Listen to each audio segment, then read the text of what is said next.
Remco, can you tell us about the moment with 17 kilometres to go when the race split and unfortunately you were on the wrong side of the split? I think we were not really expecting it anymore. We kind of fell asleep a bit, I must say. We were a bit too relaxed, and I think that was a big and the only mistake we made today, because otherwise we were always pretty well in front, well organized. And I think after the climb of Kassel, it was quite relaxed in the bunch, and we probably kind of became a bit sleepy because of that. And we kind of believed that it was just going to go to the sprint. So big mistake by us, and it's a pretty unfortunate situation and unfortunate finish for us today. Most teams had a few points marked today as dangerous points, and 17 kilometres to go was on most teams' list. Was it on yours this morning in the briefing? Yeah, we had it as like the last chance for a national, but like I said, we knew it, but we kind of fell asleep because of the kind of relaxed environment that we were in at that moment. Everything looked pretty relaxing, especially after the first 100 kilometers, so it was a bit strange. I think we just became sleepy, and then we made a big mistake. 39. We have to look forward. It happened, and it's let's say the negative side of the medal. So it's still long. It's 21 stages, one left. One gone. Focus on tomorrow, and then try to make the best of it again. I think tomorrow will be raced. It will be like an explosive race, and the day after, Tuesday will also be a very tricky stage. So I think many more chances, but it's always to start like this. There was a moment where you're off in the grass there. Can you take us into that moment, and was it impactful at all when you were off in the grass? No, I think the split was already made. I just wanted to move up, and the split was not that big, and I was hesitating to make a jump. But then I think there was like a sweep to the left, and I just couldn't pass anymore. Somebody touched me with the hip, and I lost a bit of balance. But I think it was not on purpose. It was just a small accident in the heat of the game. So. Nothing really bad because of that. You seem like you're sitting pretty well with it right now. What's your mood like after this situation? Sorry?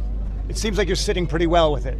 Yeah. It's still very long, and it's just stupid time loss, but we cannot change it. I'm already happy that I've not been off the bike today, that I could stay on the bike. But of course, I think the most disappointing thing is that we didn't even get the chance to try to go for the stage with Tim. I think that's more disappointing than the time loss. Does it change how you race tomorrow, or you bide your time to try and win some time back? No, it will not change the strategy. I think a lot of guys want to race tomorrow for the stage, and of course GC guys will always be in the mix. Same for stage 4. I think we just have to be fully focused till the end and not fall asleep anymore. Thank you. Jonas, your verdict on the first stage of the tour? It was a stressful day. It was a good day for us. We end up in the first group. It was our plan to try to go in the wind with 20 k's to go. So the team did super well. They kept me out of trouble at any point today. So thanks a lot to the team first of all, and then they made the split as well. So for us, I think it was a good day. When Grisha lays out a plan to create chaos, are you there in the bus saying, "Come on, Grisha, can we just wait a little bit? Can we just have a bit of a calm start to this tour?"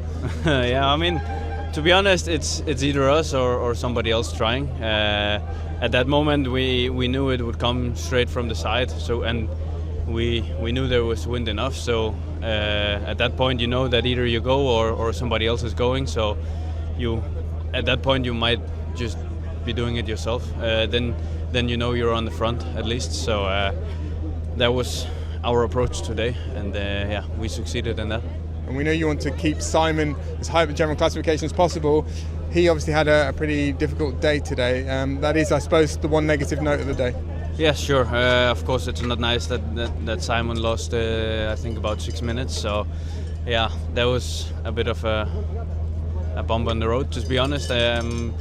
But on the other hand, we also kept ourselves safe. And to be honest, I think, it was probably the most safe final that it could be. I think going there in this finish with on stage 1 of the Tour de France with 180 riders, then it would be completely chaos. Jonas, earlier said you want to stay out of trouble, but the team is actually creating trouble. How good does it feel to be on the front foot and creating those splits?